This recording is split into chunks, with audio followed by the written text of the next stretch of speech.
everyone, welcome back to the channel. So once again I am here with one more informative video.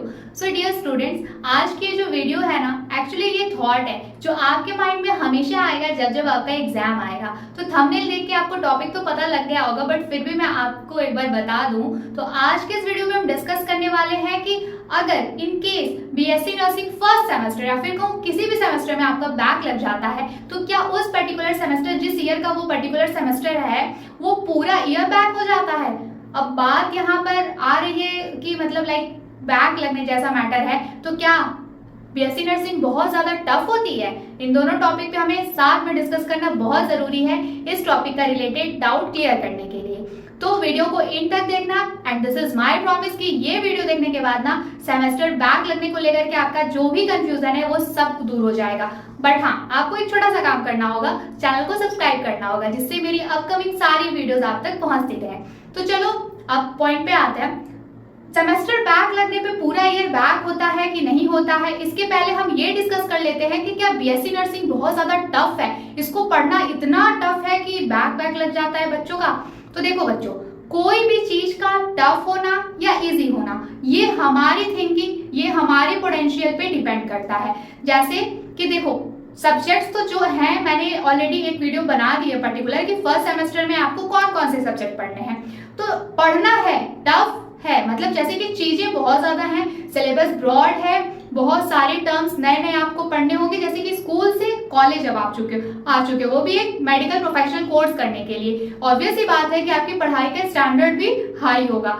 Tough तो है, लेकिन इसको आप अपनी मेहनत और डेडिकेशन से इजी बना सकते हैं। तो मेहनत और डेडिकेशन करने के लिए बहुत ज्यादा सोचने की जरूरत नहीं है, जस्ट थोड़ा सा आपको काम करना है, और वो काम ये है कि आपको रेगुलर बेसिस पे स्टडीज करनी है। रेगुलर बेसिस पे स्टडीज का मतलब क्या हुआ कि जो लेक्चर या जो टॉपिक आज के डेट पे आपको आपके क्लास में पढ़ाया गया, सेम डेट पे आपको आकर के वो सारी चीजें रिवाइज करनी है, प्लस प्रीवियस डेज में जो क्लासेस चली है, जो टॉपिक पढ़ाया गया है, जो सब्जेक्ट पढ़ाए गए, वो आपको पढ़ते रहना है। तो इससे क्या होगा ना, जैसे जैसे क्लासेस चलती रहेंगी, साथ ही साथ आपका भी रिवीजन होता रहेगा और आपकी एक अच्छी प्रॉपर फेयर नोट्स भी बनती रहेगी। तो जब एग्जाम आएगा तो उस टाइम पे सबसे पहले तो आपके लिए कोई भी चीज नई नहीं रहेगी, आप सभी टॉपिक्स को एक एक बार एटलीस्ट रिवाइज तो कर ही चुके रहोगे, और साथ ही साथ आप रेगुलर बेसिस पे पढ़ाई कर रहे हो और अपनी खुद की सेल्फ नोट्स बना रहे हो, तो एग्जाम में तो बर्डन वाली कोई चीज ही नहीं है, क्योंकि खुद की बनाई हुई नोट्स ही रामबाण होती है किसी भी एग्जाम को क्रैक करने के लिए, या फिर कहूँ किसी भी सेमेस्टर एग्जाम को पास करने के लिए। तो बीएससी नर्सिंग देखो टफ नहीं है, बस ये है कि इसकी जो रिक्वायरमेंट है वो है आपका डेडिकेशन, आपकी मेहनत, आपका पोटेंशियल। ठीक है, आपको डेली बेसिस पे पढ़ाई करनी होगी। Daily basis means daily basis, कोई भी लापरवाही नहीं चलेगी कि छोड़ो यार कल पढ़ लेंगे, स्पेशली फर्स्ट सेमेस्टर में। इसलिए क्योंकि आप अभी अभी जस्ट आए हो, आपको नर्सिंग के हर एक चीज को समझना है। फिर जब आप आगे क्लासेस हायर सेमेस्टर्स में जाओगे, like second year, third year, जब मतलब जैसे कि आप फोर्थ सेमेस्टर या फिर कहूँ फिफ्थ सेमेस्टर पे आओगे, तब आप स्टडी बिफोर नाइट वाला सीन कर सकते हो, क्योंकि उस टाइम आपका बेसिक कॉन्सेप्ट क्लियर हो चुका रहेगा, आप सीनियर बन चुके रहोगे। तो अगर आप जस्ट टॉपिक को थर्डली रीड भी कर लेते हो तो भी आप एग्जाम में कुछ ना कुछ लिख लोगे। लेकिन फर्स्ट सेमेस्टर में सारी चीजें आपके लिए नई हैं, तो आपको हर एक टॉपिक डीपली एटलीस्ट रीड करना है। जब तक आप रीड नहीं करोगे ना, आपका कॉन्सेप्ट क्लियर नहीं होगा। तो इसलिए टफ को इजी बनाने के लिए रेगुलर बेसिस पे स्टडीज करना, तो बीएससी नर्सिंग धीरे धीरे आपकी बेस्ट फ्रेंड बन जाएगी, तो आपको ये टफ नहीं लगेगा। अब देखो टफ है नहीं, अगर पढ़ के पास हो जा सकता है, तो बैक लगने का केस कहां से आता है? तो ये डाउट एक्चुअली जिस स्टूडेंट का आया था, उसका ये डाउट इसलिए था क्योंकि उन्होंने पार्शियल ड्रॉप ले रखा है। मींस वो बीएससी नर्सिंग तो कर रहे हैं, बट साथ ही साथ वो नीट की प्रिपरेशन भी कर रहे हैं। तो ऑब्वियस सी बात है, ऐसे स्टूडेंट्स नीट पे ज्यादा फोकस करेंगे, बीएससी नर्सिंग पे थोड़ा कम फोकस करेंगे, लेकिन उनको डर रहेगा कि अगर बैक लग गया तो पूरा ईयर बैक हो जाएगा।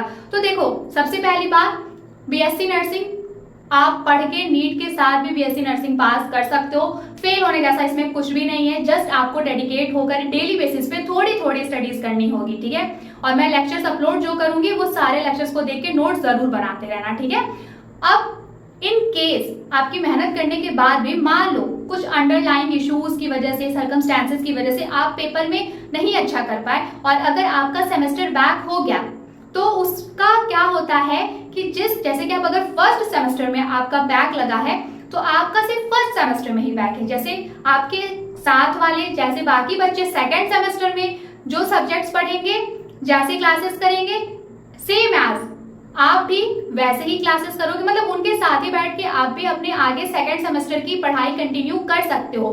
बस होता ये है कि कॉलेज जिन बच्चों का बैक लग जाता है उस एग्जाम को क्लियर करने के लिए 2 महीने, 3 महीने या फिर 5 महीने के बाद एक सप्लीमेंट एग्जाम कराता है। ठीक है, सप्लीमेंट्री एग्जाम होता है। उस एग्जाम को दे करके आपका जो भी बैक सेमेस्टर है आप उसको क्लियर कर सकते हो। इट मीन्स दैट, इसको मैं थोड़ा और क्लैरिफाई या सिंप्लीफाई करने की कोशिश करूं। देखो, जैसे मान लो मैं अपना एग्जाम्पल नहीं, अपना नहीं दूंगी, डर लग जाता है ना, आफ्टर ऑल करियर का सवाल है। अभी तक थैंकफुली मेरा कोई बैक नहीं लगा है, लेकिन आपका भी नहीं लगेगा, डरने की कोई जरूरत नहीं है, सब पास हो जाते हैं, सिर्फ अच्छे से मेहनत करने की जरूरत है। मान लो कोई एक स्टूडेंट है जिसका नाम है एक्स, ठीक है, उसका फर्स्ट सेमेस्टर में बैक लग गया, तो बाकी उसके जो क्लासमेट्स हैं वो सारे लोग सेमेस्टर क्लियर कर लिए हैं और आज रिजल्ट आया, अब नेक्स्ट डे से सेकेंड सेमेस्टर की क्लासेस स्टार्ट हो जाएंगी। तो क्या सारे बच्चों के साथ वो जो एक्स स्टूडेंट है जिनका बैक लगा है, क्या वो सेकेंड सेमेस्टर की स्टडीज नहीं करेंगे? क्या वो सेकेंड सेमेस्टर की क्लासेस नहीं अटेंड करेंगे?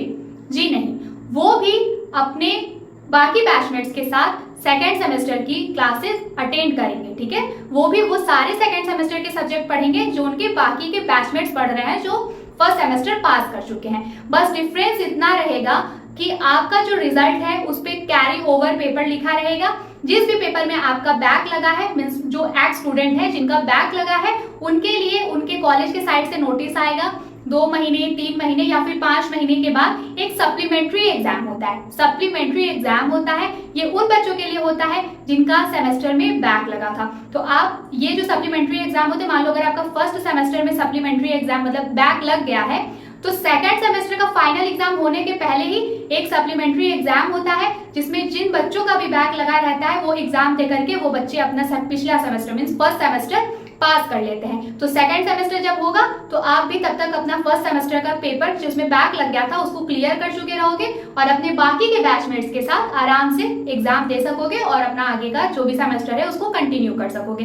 तो ओवरऑल कंक्लूजन क्या निकलता है, अगर किसी भी पर्टिकुलर सेमेस्टर में आपका बैक लग जाता है तो उसकी वजह से पूरा ईयर बैक नहीं होगा, जस्ट आपका उस पर्टिकुलर सेमेस्टर के किसी भी पेपर में बैक लगा है उसके लिए 2 महीने, 3 महीने या फिर कहूँ 5 महीने के अंदर आपके कॉलेज के साइड से एक सप्लीमेंट्री एग्जाम कंडक्ट कराया जाएगा। वो उन बच्चों के लिए एग्जाम होगा जिनका किसी भी सेमेस्टर के किसी भी पेपर में बैक लगा होगा। वो एग्जाम दे करके आप अपना जो सेमेस्टर आपका बैक लगा है जिस भी पर्टिकुलर सब्जेक्ट में, उस पर्टिकुलर सब्जेक्ट का एग्जाम दे करके फिर से एग्जामिनेशन फॉर्म वगैरह फिल करना होता है, वो सब फिल करके आप एग्जाम दोगे, एडमिट कार्ड आपको मिलेगा कॉलेज के साइड से, फिर आप एक सप्लीमेंट्री एग्जाम दोगे और वो वहां से आप अपना सेमेस्टर पास कर लोगे। ठीक है, सो आई होप अब ये जो एग्जाम सप्लीमेंट्री या फिर कहूँ सेमेस्टर बैक लगने का जो डर था या फिर बीएससी नर्सिंग बहुत टफ है, ये जो डर था आपके मन से निकल गया होगा और इस सारी चीजों को लेकर के जो डाउट है वो भी क्लियर हो चुका होगा। ठीक है, so this is all about today's video. Thank you so much for watching this video. अब आपकी ड्यूटी है कि इस चैनल को सब्सक्राइब जरूर कर देना। ठीक है, और कोई भी डाउट हो तो कमेंट सेक्शन में मेंशन कर देना। ओके, मैं रिप्लाई करने की पूरी कोशिश करती हूँ। इनकेस अगर रिप्लाई नहीं भी कर पाए कभी ना कभी तो कर ही दूंगी। ओके, सो चलो जल्दी मिलते हैं नेक्स्ट वीडियो में नेक्स्ट इन्फॉर्मेशन के साथ। तब तक टेक केयर, बाय बाय और अच्छे से पढ़ाई करते रहो। फेल वेल का डर मत करो क्योंकि इतना भी टफ नहीं है। अपनी मेहनत, अपनी पोटेंशियल, अपनी डेडिकेशन से आप हर चीज पॉसिबल कर सकते हो। ठीक है, सो जल्दी मिलेंगे नेक्स्ट वीडियो में।